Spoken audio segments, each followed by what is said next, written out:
Selamat pagi kaula muda, saya Wayan Supatno, Pak Tani.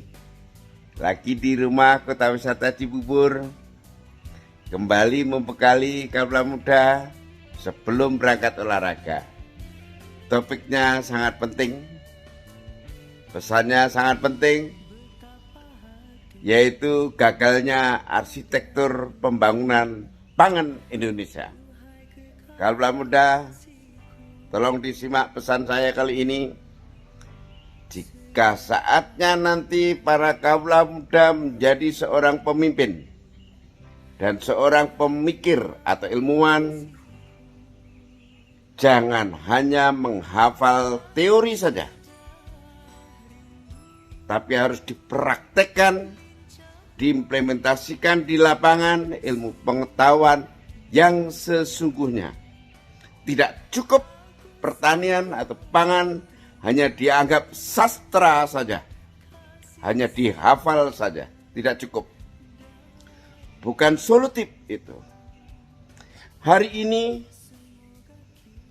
bukti konkret, kita impor beras diprediksi 4,1 hingga 5 juta ton dalam tahun 2024. Impor sapi, daging kerbau, daging sapi setara 2,5 juta ekor. Impor gandum 11 juta ton.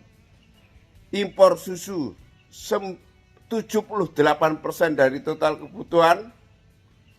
Impor kedelai 95% dari kebutuhan.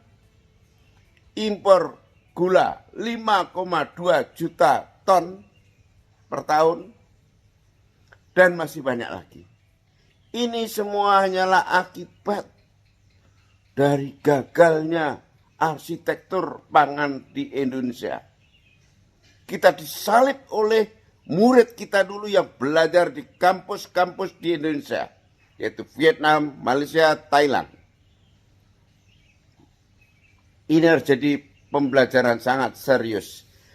Kalau kita tidak gagal arsitektur pangan Indonesia, maka tidak perlu terjadi impor besar-besaran dan makin besar lagi yang akan memperkaya importir dan memperkaya petani peternak di luar negeri, sebaliknya mempersempit lapangan pekerjaan dan merendahkan pendapatan masyarakat pedesaan. Ini penting. Arsitektur pembangunan pangan adalah sebuah ilmu yang mengelola ekonomi metrika. Data empirik masa lalu dikompilasi, ditabulasi, disimpulkan untuk membuat prediksi dan antisipasi yang akan terjadi di masa depan. Lalu diimplementasikan dengan kebijakan dan diimplementasikan ilmu pertanian yang sesungguhnya. Tidak cukup berwacana ria tentang teori pertanian, tidak cukup. Dan kalau hari ini tidak impor, maka pangan akan mahal karena langka dan akhirnya menjadi sumber konflik. Sekali lagi kaula muda, jika ke depan Anda menjadi pemimpin dan pemikir atau ilmuwan bangsa Indonesia, hendaknya bijaklah untuk mengantisipasi situasi yang akan terjadi dengan kebijakan yang tepat, solutif. Salam sehat, saya mau olahraga, dari saya Wayan Supatno, Pak Tani. Pun Kalteng, 20 Februari 2024. Inilah lahan ribuan hektar, ya, habis pembalaan liar yang puluhan tahun terlantar, tidak kita berdayakan, ya. Sisi lain, kita impor pangan ratusan triliun, pengangguran juga jutaan orang, lahan terlantar jutaan hektar. Harusnya kita malu. Sekali lagi, harusnya kita malu, terutama para pemimpin dan para ilmuwan.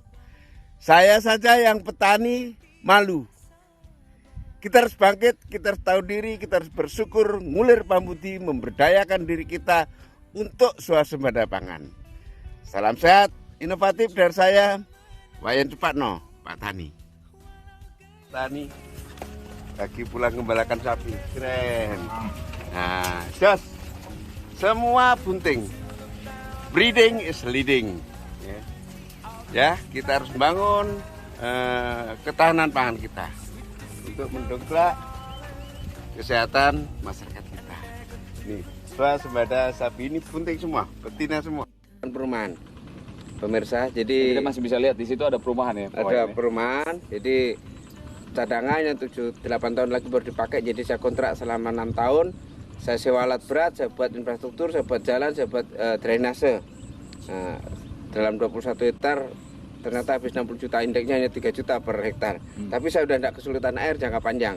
Begitu infrastruktur hasil panen. Nah itu, ini supaya diketahui oleh para petani yang saya sayangi.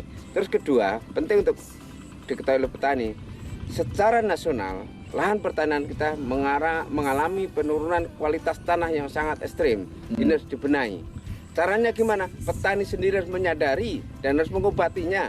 Pakai apa? Bahan organik dan pupuk hayati dan dibantu hormon atau zat pengatur tumbuh.